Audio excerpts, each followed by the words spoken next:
აფხაზეთის ავტონომიური რესპუბლიკის განათლებისა და კულტურის მინისტრმა დავით მორგოშიამ აფხაზეთის სპორტული ფედერაციების, სპორტული აკადემიების, აფხაზეთის კულტურის, სპორტის და ახალგაზრდულ საქმეთა სააგენტოს ხელმძღვანელებთან, დამსახურებულ სპორტსმენებთან და მწვრთნელებთან გაცნობითი ხასიათის შეხვედრა გამართა. შეხვედრაზე ფედერაციების და კლუბების წარმომადგენლებმა საკუთარ საქმიანობასა და სპორტულ მიღწევებზე ისაუბრეს. ასევე სპორტული ინფრასტრუქტურის გაუმჯობესებაზე, შესაბამისი ინვენტარის საჭიროებაზე და საერთაშორისო ასპარეზობებში მონაწილეობისთვის დაფინანსების მოპოვებაზე. შეხვედრას სამინისტროს თანამშრომლები და აფხაზეთის სპორტული საზოგადოების წარმომადგენლები ესწრებოდნენ.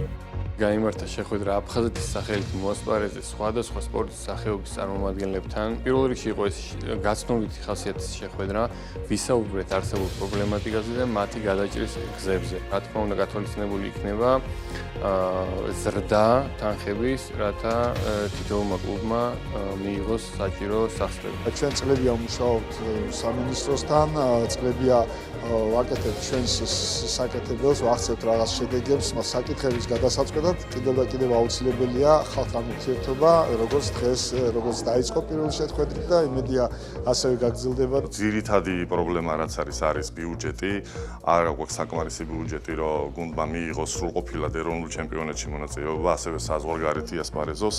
ამისთვის ესეთი შეხვედრები ძალიან კარგია და ხელშეუწყობს მომავალი თანამშრომლობისთვის გამოგვადგება.